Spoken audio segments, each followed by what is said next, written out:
नमस्कार, मैं राकेश परमार और आप देख रहे हैं महत्वपूर्ण मुद्दा। महत्वपूर्ण मुद्दे आज सबसे महत्वपूर्ण विषय है। आज 1 मई है और 1 मई को दुनिया भर में मजदूर दिवस के रूप में मनाया जाता है। मित्रों, कौन मजदूर है, किस बात का मजदूर है, ये अब वर्गीकरण करना मुश्किल ही नहीं, नामुमकिन है। अगर आप मजदूर के रूप में ये जानते होंगे कि वो जो सड़क पर मिट्टी खोदते हैं और मिट्टी डालते हैं वो मजदूर हैं, या खेतों में जो काम कर रहे हैं वो मजदूर हैं, या जो दिन भर धूप में पत्थर तोड़ते हैं वो मजदूर हैं, तो आप गलत पे हैं या आप कम आंकते हैं। मित्रों, आजकल मजदूर का वर्गीकरण मुश्किल ही नहीं, नामुमकिन है। जैसा कि मैंने कहा, आज सर पे गमछा लेकर के चलने वाला भी मजदूर है और कंधे पर लैपटॉप लटका करके चलने वाला भी मजदूर है। जब आप सड़कों पर निकलोगे तो देखेंगे कि सार्वजनिक परिवहन की जो सेवाएं हैं, बस है, मेट्रो है, लोकल ट्रेन है, या फुटपाथ है जिस पर पैदल चला जाता है, वहां देखेंगे तो तरह तरह के श्रमिक आपको दिखेंगे। किसी के कंधे पर गमछा है तो किसी के कंधे पर लैपटॉप है, किसी के कंधे पर कोई झोला है, किसी के कंधे पर कोई झोला है। मजदूरी सब कर रहे हैं। ये अलग बात है कि मजदूरी का मेहनताना अलग अलग है। किसी को कुछ मिलता है कि किसी को कुछ मिलता है। किसी का कुछ समय है तो किसी का कुछ समय है। किसी का एक निश्चित समय है और किसी का अनिश्चित समय है। लेकिन समय सबका निश्चित है और असमय सबका निश्चित है। जो जितना बड़ा मेहनताना लेता है उसका उतना बड़ा मेहनत है और उसका समय भी उतना ज्यादा अनिश्चित है। तो सबसे पहले तो आज 1 मई मजदूर दिवस पर उन तमाम मजदूरों को जो मेहनत करके ईमानदारी से अपना पेट पालते हैं, अपना परिवार पालते हैं, उन सब लोगों को बहुत बहुत मजदूर दिवस की हार्दिक बधाई और आपके मेहनत को सादर प्रणाम। हम नमन करते हैं आपके मेहनत को, आपकी ईमानदारी को, आपके लगन को। हम नमन करते हैं आपकी उस क्षमता को जिसने रिहंद बांध से लेकर के ताजमहल बनाया, इंडिया गेट से लेकर के रेल बनाया, सुई से लेकर के हवाई जहाज तक बनाने में आपकी क्षमता या आपकी योग्यता और आपके लगन की कोई शानी नहीं है, कोई मुकाबला नहीं है। अगर आप नहीं है तो हम बिल्कुल नहीं है। मैं जो आपसे ये बात कर रहा हूं, हमारे बात करने में जिन जिन चीजों का मैंने सहारा लिया है वो सब चीजें बिना मजदूर और मजदूरों का संभव नहीं है। मसलन कि मैं एक टेबल पर ट्राइपैड खड़ा किया हूं, उस ट्राइपैड पर कैमरा लगाया हूं। टेबल बनाने में बढ़ई की मजदूरी लगी है, ट्राइपैड बनाने में मैकेनिक की मजदूरी लगी है और मोबाइल बनाने में इंजीनियरों की मजदूरी लगी है। तब जाकर के मैं आपसे बात कर रहा हूं।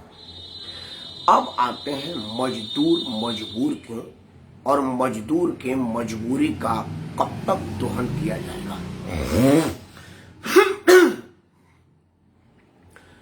मित्रों, दुनिया में आपने देखा होगा कि हर मुद्दे पर स्ट्राइक होता है, लेकिन मजदूर के मजदूरी पर और मजदूर से मजदूरी कराने के तरीकों पर कभी कोई स्ट्राइक, कभी कोई मांग, कभी कोई हड़ताल, कभी कोई विरोध प्रदर्शन कभी नहीं हुआ है।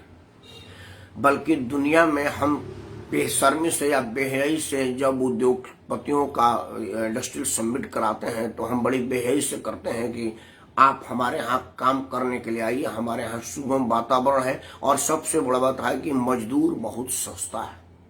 मतलब हमारे यहाँ मजदूर इतना सस्ता है कि अगर आप किसी मजदूर के साथ साथ उस मोहल्ले का भी जान ले लेंगे तो हम आपको सेफ पैसेज देंगे दुनिया में कहीं भी भागने का, मतलब भारत देश से निकल जाने का। यूनियन कार्बाइड का भोपाल गैस त्रासदी कांड अभी तक आप भूले नहीं होंगे। भोपाल के लोग तो खैर पूरा जीवन नहीं भूल पाएंगे, मैं समझ रहा हूं कि आप भी नहीं भूलेंगे। फैक्ट्रियों में काम करते मजदूरों का अंग भंग होना, उनका कट जाना, उनका मर जाना भी आए दिन सुना जाता है। सड़क बनाने पर जो फराटेदार गाड़ियां जाती है उसी सड़कों पर उसी मजदूर को रेंगते हुई चली जाती है और उस पर कोई बहुत बड़ा एक्शन या कोई एक अफसोस भी कोई रोने वाला नहीं करता, ये भी हमने देखा है। दुनिया में मजदूरों के दोहन करने के कई संसाधन और कई व्यवस्था लगी हुई है, ये भी हमने देखा है। लेकिन मित्रों, इन सब बातों के साथ साथ 2-3 बातें और बड़ा जरूरी है। मामलों का जानकारी मैं इसलिए ज्यादा रखता हूं क्योंकि मैं मजदूर के मेहनताने से संबंधित काम ही करता हूं। मतलब मैं जो प्रैक्टिस करता हूं वो लेबर मामलों का ही प्रैक्टिस करता हूं, लीगल एडवाइजर हूं, कंपनियों का काम देखता हूं और कंपनी के समस्याओं का समाधान और सलाह देने का काम करता हूं। मतलब और लोग, मैं नहीं जानता कि जितने लोग मेरे को सुन रहे हैं उसमें से कितने लोग हैं जो लेबर लॉ एक्सपर्ट है, लेकिन मैं अपने आप को सुपर से ऊपर एक्सपर्ट तो मैं नहीं कह सकता, इतनी बड़ी मैं बोल नहीं सकता। लेकिन ये जरूर है कि मेरे पास थोड़ी बहुत जो मेरी बुद्धि है, क्षमता है, उस हिसाब से कानून की जानकारी है जिसमें श्रमिक मामलों का समाधान और श्रमिक मामलों के समस्याओं का निवारण करने की व्यवस्था है। मैं मालिकों के सामने अगर कोई समस्या आता है तो उसका निवारण बताता हूं, तो मालिक सबसे पहले बोलता है कि और कोई अल्टरनेट है क्या। और मजे की बात है कि जब मैं मजदूर से बात करता हूं तो मैं मजदूर को अगर कोई समाधान बताता हूं तो मजदूर भी सेम डायलॉग दोहराता है कि वकील साहब और कोई विकल्प है क्या। मतलब मजदूर अपने काम के प्रति वफादार है, बिल्कुल सत्य है, वो अपने मेहनत के प्रति ईमानदार है, बिल्कुल सत्य है। लेकिन वो भी जब विकल्पों पर चर्चा होती है तो विकल्प विहीन बात नहीं रखता, वो विकल्प तलाशता रहता है कि क्या कोई इससे बढ़िया विकल्प है का। मतलब मैं एक उदाहरण देता हूं कि आप दिल्ली, बॉम्बे, कलकत्ता, मद्रास, मैं नहीं जानता कि दुनिया में कहां कहां, ये वाक्य सिर्फ दिल्ली का बता रहा हूं क्योंकि मेरे पास दिल्ली एनसीआर का ही अनुभव है, क्योंकि मैं यहीं का काम करता हूं। जैसे मैं कोई कंपनी का कोई केस मेरे पास आता है तो मैं कोर्ट में जाता हूं तो वहां एक डिमांड लेटर मिलती है। जैसे आप कोर्ट में जाएंगे तो एक चार्जशीट मिलती है ना कि आप पर ये चार्ज है और आप इसका रिप्लाई दीजिए। तो लेबर कोर्ट में चार्जशीट नहीं कही जाती, उसको डिमांड लेटर कहा जाता है कि वो डिमांड लेटर आपको मिलता है और जब आप अगले डे पर जाएंगे तो आप उसका WS मतलब रिटन स्टेटमेंट रिप्लाई आप देंगे उन डिमांड का। तो जब मैं डिमांड पढ़ता हूं तो बड़ा आश्चर्य की बात है कि मान लो कि मैं 15 कंपनी के 15 अलग अलग मजदूरों का मुकदमा एक फाइल मेरे पास आई। कंपनी ABCDEF मजदूर 1 2 3 4 5 अलग अलग, मतलब अलग कंपनी अलग मजदूर अलग मुद्दा, अलग कंपनी अलग मजदूर अलग, मतलब अलग इलाका भी। जैसे कोई ओखला फेसवन है तो कोई नेहरू प्लेस है तो कोई गोविंदपुरी है तो कोई फरीदाबाद है तो कोई गुड़गांव का है तो कोई नोएडा का है, ऐसा है। लेकिन देखा जाता है ना कि वो एक ही दुकान का प्रिंटेड फॉर्मेट का ड्राफ्ट आता है। मतलब सारा मामला होता है कंपनी में, मिस्टर फलाना जी बड़ी मेहनत ईमानदारी और लगन से काम करते थे। दूसरा डिमांड यह है कि कंपनी में इन्होंने कभी कोई शिकायत का मौका नहीं दिया। तीसरा डिमांड है कि कंपनी ने इनका ESI PF और सारा कानूनी सुविधाओं ग्रेजुएटी से महरूम रखा। चौथा है कि कंपनी ने काम से हटाने के लिए मारपीट करके जबरदस्ती कोरे कागज और कुछ वाउचरों पर साइन करा लिया। पांचवा यह है कि कंपनी का इतना दिन का मेहनत आना का पैसा बाकी है। छठा यह है कि इनको पूरी क्षतिपूर्ति के साथ काम पर वापस लिया जाए, हर जाने की जिम्मेदारी है। सातवां यह है कि कंपनी मजदूर ने अपनी सारी केसों के लड़ाई के लिए यूनियन प्रतिनिधि फलाना जी और वकील फलाना जी को अधिकृत करता है। फलाना ये अंतिम घोषणा यह है कि अगर मेरा नेता, यूनियन रिप्रेजेंटेटिव या मेरा वकील जो फैसला करेगा हम उसे मान्य करेंगे। हस्ताक्षर मजदूर यूनियन प्रतिनिधि फलाना फलाना, सेम है, बस वहां नाम लिखा होता, नाम, मजदूरी तनख्वाह इतना, सैलरी 4 साल से फलाना से। मतलब वो एक केस ना होकर के मजाक हो जाता है। और हम लोग भी जब उसका रिप्लाई बनाते हैं तो हमारे कंप्यूटर में भी वो सेव होता है एक में, बस उसका नाम बदला होता है, कट एंड पेस्ट। नाम राकेश हटा करके रमेश लगाया, राजेश हटा करके ब्रजेश लगाया। मतलब मुझे सिर्फ नाम कट पेस्ट करके लगाना, बाकी मेरा भी सेम फॉर्मेट ही है। वो अलग बात है कि वो प्रिंटर लाता है और मेरा कंप्यूटर का प्रिंट होता है, बात दोनों बराबर ही होती है। इन स्थिति में होता क्या है कि जब हमारे जो लर्नेड जजेस हैं, विद्वान न्यायाधीश हैं, वो देखते हैं कि फॉर्मेट है तो वो कुछ बहुत ज्यादा सोचते हैं नहीं। मतलब मजदूर का हक का लड़ाई एक मजाक बना करके रह जाता है और वो मामला सालों साल चलता रहता है। मजदूर दिवस पर इस बात का उल्लेख करना बड़ा जरूरी है। मैं अपने एक केस का रेफरेंस नंबर बता सकता हूं, लेकिन उचित नहीं है किसी कंपनी और किसी मजदूर की बदनामी कराना सार्वजनिक चैनल पर। लेकिन एक वाक्य आपको बताता हूं। मैं ओखला के कंपनी में मैनेजर पर्सनल था, मतलब HR मैनेजर था। वहां से मैंने नौकरी छोड़ के कहा कि भाई अब मेरी प्रैक्टिस मेरे तनख्वाह से ज्यादा हो गई है और अब फुल फ्लैश मैं इसी को करूंगा। तो मैंने वो नौकरी छोड़ दिया और फुल फ्लैश अपना प्रैक्टिस करने लगा। पहले जब शुरू में प्रैक्टिस करता था तो साथ साथ अपनी नौकरी भी करता था, क्योंकि उसमें सुविधा थी कि मैं मैनेजर के रूप में खुद ही अपना केस लड़ने के लिए जाता था और ये काम करता था कि जो और कंपनियों का केस होता था मैं उसका डेट उसी डेट पर ले लेता था जज साहब के कह के कि चलो साहब हाँ 14 तारीख को दे दीजिए, ये चलता है। तो वो कहता 14 ठीक है 14, तो और उस कोर्ट में उसको मैं 14 लगा लेता था। हमारी कंपनी का भी 14 होता था, तो हमने अपना उस डेट में 2 फाइल लेके गया, 5 फाइलें। ना तो मेरे गाड़ी में कोई जरा से तेल लगता था, ना ड्राइवर को ज्यादा मेहनत होती थी। हमको उसी कोर्ट में जाना है कड़कड़ुमा में ही, तो कड़कड़ुमा में ही हो जाता था। ये बात तो इसलिए कह रहा हूं कि बड़ा जरूरी मुद्दा है। तो अभी मैं 2-3 महीना पहले ही पूरा नौकरी छोड़ करके फुल फ्लैट प्रैक्टिस में आया था। एक कंपनी का केस लेकर के मैं कड़कड़ुमा में गया। जब कड़कड़ुमा में गया कोर्ट में, तो जब वहां पर वेटिंग में हम बैठे अपने बारी का इंतजार कर रहे हैं, तो एक मजदूर आया, मेरे को प्रणाम किया, साहब नमस्कार, कैसे साहब? मैं बोला बिल्कुल ठीक है, तुम कहाँ आए हो? एक केस है साहब। अच्छा, कौन सी कंपनी का? एक फलाना कंपनी है। एक तो कंपनी का मैं केस लेकर आया हूँ। अच्छा आप आए हैं, चलिए साहब तब तो बहुत बढ़िया है, आप आए हैं तो मामला मेरा सुलझ जाएगा। हम ये ठीक है। तब तो मेरा आवाज लग गया, मैं आवाज लगाऊ केस का। मैं खड़ा हुआ, अपना यूनियन प्रतिनिधि खड़ा हुआ, मैं अपना मैनेजमेंट प्रतिनिधि खड़ा हुआ। खड़ा होने के बाद डिमांड लेटर आया, तो उन्होंने बोला कि आपने रिप्लाई जमा किया है? मैं बोला जी मैं तो डिमांड मेरे को मिला नहीं है, मैं तो केस में बाद में एंट्री किया हूँ, मेरे को मैं अपना अथॉरिटी लगाता हूँ, मेरे को डिमांड दे दिया जाए। तो उन्होंने बोला कि ठीक है। तो मैं डिमांड लिया। डिमांड लेके उम्र होता है कि हम लोग पढ़ते नहीं है, चल के घर आ जाते हैं। तो बाहर जब मैं निकला तो मजदूर भी निकला, बोला साहब मैं देख लीजिएगा, आप अब आप आ गए हैं तो मुझे भरोसा है आपने मेरा बड़ा मदद किया है। मैं बोला चलो ठीक है। जब मैं घर आया और वो अपना स्टेटमेंट बना के उसको पढ़ा, तो मैंने देखा कि वो लिखा था कि मैं मिस्टर मजदूर फलाना पिछले 24 सालों से आपके कंपनी में मेहनत लगाने और ईमानदारी से काम करता आया हूं और मांग है कि आपने अब तक मेरा कुछ भी नहीं दिया है। मतलब 24 साल पहले, अभी 2 महीना पहले तो ये मेरे कंपनी से फुल फाइनल लिया, मैंने हिसाब दिया था, मैनेजर ग्रुप में मैं भर्ती किया था। और उसको जान इसलिए रहा हूं क्योंकि उसका रेफरेंस एक मेरे को मेरा मर्चेंडाइजर ने मुझको कहा था कि साहब जरा एक मेरे गांव का बड़ा गरीब आदमी है, उसके बेटियों की शादी है, कृपया उसको रख लीजिए, बेरोजगार घूम रहा है, रात में सिक्योरिटी का काम कर रहा है, कहीं कोई चोर वोर कुछ हमला न कर दे। मैं बोला भेज देना यार, क्या करना है, एक हेल्पर एक्स्ट्रा रखने में क्या दिक्कत, इतना तुम कह रहे हो। तो अभी मैं उसका 20-22 दिन ही काम पर रखा था और उसके पहले एक मेरे कंपनी में ही काम कर रहा था। तो मैं जब आया तो इसको पहचान लिया।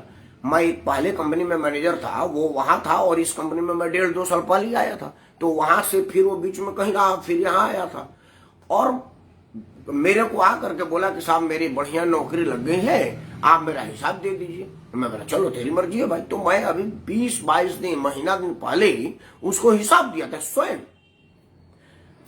तो मैं अगले डेट को उसको मोबाइल तो होते नहीं, तो उसको फोन करके बुलाऊं कि भाई तू क्या है, अगले डेट पर आया।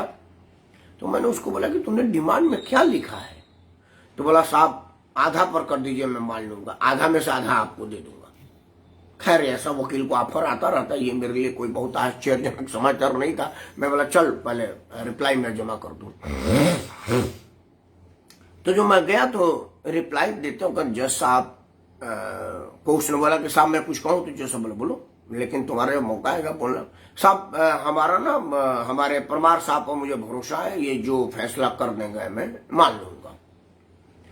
तो वो उन्होंने बोला कि क्या परमार जी अभी आप भी क्रॉस व्रॉस सब करेंगे क्या? मैं बोला सर एक बड़ी छोटी सी समस्या है। बोला क्या? मैं बोला सर इसमें 24 साल से ये केस कर रहा है और मैं अभी पिछले कंपनी में 2 महीना पहले तक मैनेजर हुआ करता था और उस कंपनी में मैंने इसको हिसाब दिया है, फुल फाइनल बना के दिया है। वो वाउचर मैं अपने कंपनी से मांग सकता हूँ क्योंकि मैं वहां कोई झगड़ा करके तो छोड़ा नहीं है, बल्कि उस कंपनी का केस देखता हूं मैं, उस कंपनी का मैं पार्ट टाइमर लग गया हूं कि भाई कोई केस हुआ तो रहूंगा, फुल प्लेस मैनेजर आपका नहीं रहूंगा। तो सर जो आदमी भी 24 दिन 25 दिन पहले ही नौकरी छोड़ा है, वो 24 साल से नौकरी करने का बात मान रहे सर, ये इतनी बड़ी झूठ को मैं कैसे घोटूं?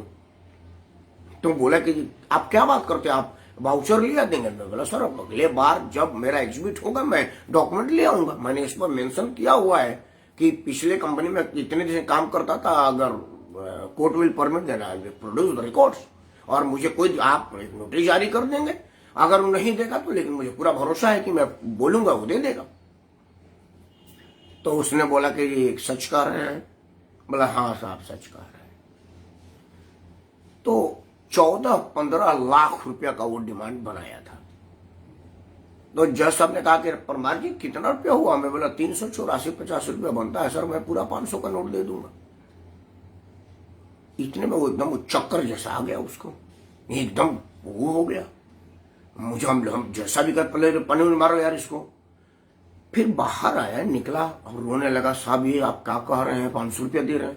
मेरा 7-8 हजार रुपये तो पहले खर्च हो गया, मैं 7-8 हजार किस में खर्चा किया?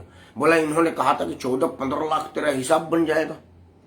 मैं बोला कैसे 15 लाख रुपया 15 दिन में बनेगा मेरे भाई? अब तो 24 साल का हिसाब बनाया था, पिछले कंपनी में भी मेरे को इन्होंने साल भर का पेमेंट दिलवाया था।